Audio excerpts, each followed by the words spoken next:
₹2,500 की राशि आएगी, वो वादा 1 महीने के बाद भी पूरा नहीं। ਸਤਿ ਸ਼੍ਰੀ ਅਕਾਲ ਜੀ, ਮੇਰਾ ਨਾਮ ਮਨਰਾਜ ਸਿੰਘ ਹੈ ਤੇ ਮੈਂ ਜਲੰਧਰ ਦਾ ਰਹਿਣ ਵਾਲਾ ਹਾਂ। ਸਰਕਾਰ ਦੁਆਰਾ ਇੱਕ ਪੋਸਟ ਮੈਟ੍ਰਿਕ ਸਕਾਲਰਸ਼ਿਪ ਚਲਾਈ ਗਈ ਹੈ। मैं आज कॉलेज ਵਿੱਚ ਆਪਣੀ ਮਰਜ਼ੀ ਦੀ ਪੜ੍ਹਾਈ ਕਰ ਰਹੀ ਹਾਂ। ਇਸ ਦਾ ਕਾਰਨ ਹੈ ਪੰਜਾਬ ਸਰਕਾਰ ਦੁਆਰਾ ਚਲਾਈ ਗਈ ਪੋਸਟ ਮੈਟ੍ਰਿਕ ਸਕਾਲਰਸ਼ਿਪ ਸਕੀਮ। ਅਸੀਂ ਕਾਫੀ ਸਾਰੇ ਬੱਚੇ ਇਸ ਸਕੀਮ ਦਾ ਲਾਭ ਲੈ ਰਹੇ ਹਾਂ। ਕਈ ਵਾਰੀ ਪੈਸਿਆਂ ਦੀ ਕਮੀ ਹੋਣ ਕਰਕੇ ਕਾਫੀ ਬੱਚੇ ਆ ਜਿਹੜੇ ਉਹ ਪੜ੍ਹਾਈ ਤੋਂ ਵਾਂਝੇ ਰਹਿ ਜਾਂਦੇ, ਪਰ ਸਰਕਾਰ ਨੇ ਇਹ ਬਹੁਤ ਸੋਹਣਾ ਉਪਰਾਲਾ ਕੀਤਾ।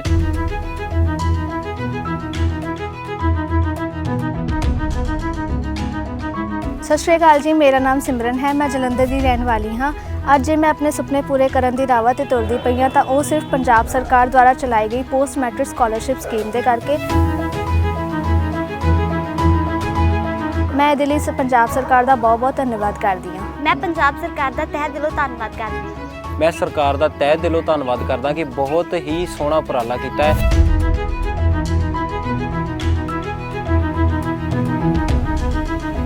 ਪੰਜਾਬ ਸਰਕਾਰ ਵੱਲੋਂ ਵਿਕਾਸ ਦੇ ਕਾਰਜ ਨੇ ਕਿਸੇ ਵੀ ਪੱਧਰ ਤੇ ਰੋਕ ਕੇ ਨਹੀਂ ਜਾਣਗੇ। ਜਿਹੜਾ ਪੋਸਟ ਮੈਟ੍ਰਿਕ ਸਕਾਲਰਸ਼ਿਪ ਦਾ 91 ਕਰੋੜ ਰੁਪਇਆ ਜਾਰੀ ਕੀਤਾ ਤਾਂ ਕਿ ਬੱਚਿਆਂ ਦੀ ਪੜ੍ਹਾਈ 'ਚ ਕੋਈ ਜਿਹੜਾ ਦਿੱਕਤ ਨਾ ਆਵੇ, ਪਰ ਕਿਸੇ ਬੱਚੇ ਦਾ ਕੈਰੀਅਰ ਇਸ ਕਰਕੇ ਉਹਦਾ ਸਾਲ ਜਾਂ ਕੈਰੀਅਰ ਨਾ ਮਾਰਿਆ ਜਾਵੇ ਕਿ ਕੋਈ ਪੈਸੇ ਨਹੀਂ ਆਏ ਫੀਸ ਦੇ।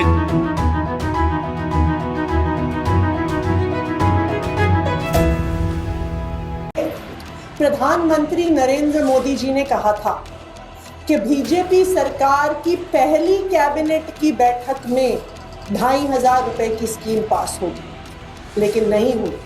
आपको सुबह से लेकर शाम तक अरविंद केजरीवाल जी और आम आदमी पार्टी को गाली देने का समय तो मिलता रहता है, लेकिन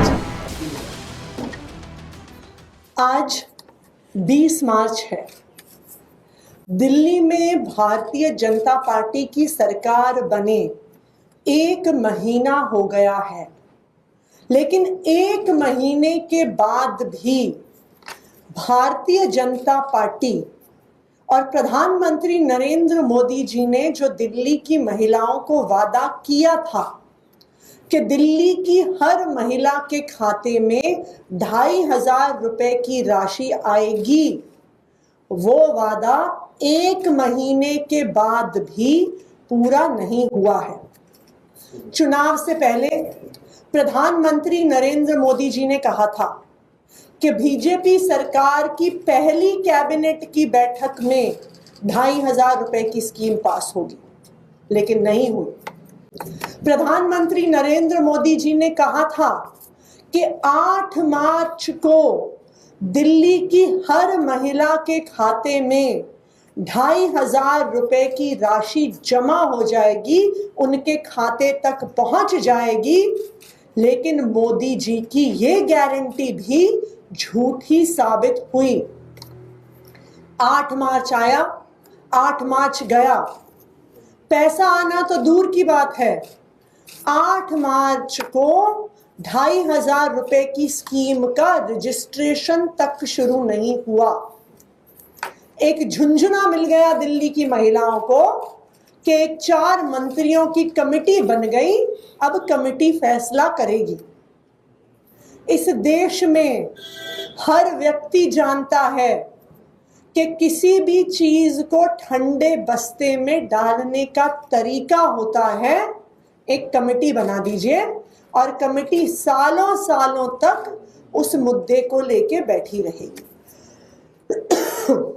आज मैं भारतीय जनता पार्टी की दिल्ली सरकार से 4 सवाल पूछना चाहती हूं।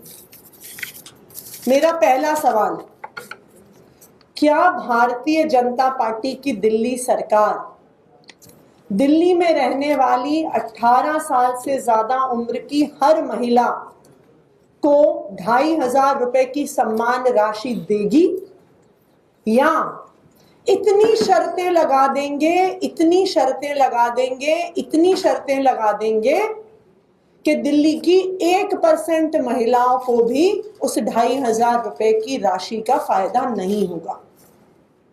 क्योंकि मोदी जी ने तो दिल्ली की सभी बहनों को वादा किया था उन्होंने कहा था सभी बहनों के खाते में पैसे आएंगे। तो मेरा भारतीय जनता पार्टी से पहला सवाल, क्या वो दिल्ली की 48 लाख 18 साल से ज्यादा उम्र की महिलाओं को 2500 रुपए देंगे या नहीं देंगे? मेरा भारतीय जनता पार्टी की दिल्ली सरकार से दूसरा सवाल, आपकी ये कमेटी बनाए हुए 12 दिन हो गए, आपको सुबह से लेके शाम तक अरविंद केजरीवाल जी और आम आदमी पार्टी को गाली देने का समय तो मिलता रहता है, लेकिन 12 दिन में दिल्ली की महिलाओं को 2500 रुपए देने के लिए आपने कोई भी फैसला नहीं लिया। तो मैं भारतीय जनता पार्टी से ये पूछना चाहती हूं कि 12 दिन से आपकी ये कमेटी क्या कर रही है, क्या फैसला लिया आपने? भारतीय जनता पार्टी की दिल्ली सरकार से मेरा तीसरा सवाल, 2500 रुपए महीने का रजिस्ट्रेशन किस तारीख से शुरू होगा? और चौथा और सबसे जरूरी सवाल, दिल्ली की सब महिलाओं के खाते में 2500 रुपए किस तारीख को आएंगे? आज दिल्ली की सभी महिलाएं इन 4 सवालों के जवाब चाहती हैं। आप क्या हर महिला को 2500 रुपए देंगे या फिर से मोदी जी का वादा झूठा साबित होगा? दूसरा सवाल, ये जो झुंझुना कमेटी का दिया, 12 दिन हो गए कमेटी बने, आपने दिल्ली की महिलाओं के लिए क्या फैसला लिया? तीसरा सवाल, 2500 रुपए की स्कीम का रजिस्ट्रेशन कब शुरू होगा? और चौथा सवाल, 2500 रुपए कब से दिल्ली की महिलाओं के खाते में आने शुरू होंगे? ये सवाल दिल्ली की सभी महिलाएं भारतीय जनता पार्टी की दिल्ली सरकार से और प्रधानमंत्री नरेंद्र मोदी जी से पूछना चाहती हैं, वरना अब दिल्ली की महिलाओं को लग रहा है कि मोदी जी ने उनको झूठ बोल दिया, मोदी जी ने उनसे झूठा वादा कर दिया और उन्होंने मोदी जी के इस वादे, झूठे वादे पर विश्वास करके गलती कर दी। Thank you. इसके अलावा एक एमओयू साइन होना था आयुष्मान योजना को लेकर के 18 तारीख को, वो भी टल गया है। भारतीय जनता पार्टी की जो दिल्ली सरकार है, उनके पास एक ही काम है, सुबह से लेकर रात तक उन्हें अरविंद केजरीवाल जी को गालियां देनी है, आम आदमी पार्टी को गालियां देनी है। उसके लिए उनके पास बहुत समय है। पिछला पूरा विधानसभा सत्र उन्होंने सिर्फ और सिर्फ अरविंद केजरीवाल जी और आम आदमी पार्टी को गालियां देने में निकाल दिया। उस सत्र में उन्होंने अपनी सरकार का कोई विजन नहीं रखा, कोई एक्शन प्लान नहीं रखा, कोई टाइमलाइंस दिल्ली के लोगों के सामने नहीं रखी। सिर्फ और सिर्फ अरविंद केजरीवाल को और आम आदमी पार्टी को गाली देने का काम। बजट सत्र शुरू होने वाला है, आम आदमी पार्टी की क्या रणनीति होगी 24 से बजट सत्र, या बजट को लेकर आप लोग की क्या उम्मीद है, क्या चाहते हैं? हम यही चाहते हैं कि दिल्ली के बजट में जो वादा मोदी जी ने दिल्ली की महिलाओं को किया कि दिल्ली की महिलाओं को 2500 रुपए हर महीने हर महिला को मिलेंगे, इस वादे को पूरा करना हम चाहते हैं कि दिल्ली सरकार करे। किसानों का जो प्रोटेस्ट था उसको खत्म कराया गया रात खनौरी और शंभू बॉर्डर से, उसको लेकर क्या कहेंगे? आम आदमी पार्टी हमेशा से किसानों के साथ खड़ी रही है। जब भारतीय जनता पार्टी ने 3 काले कानून पास किए तो आम आदमी पार्टी किसानों की हर मांग के लिए उनके संघर्ष में उनके साथ खड़ी रही।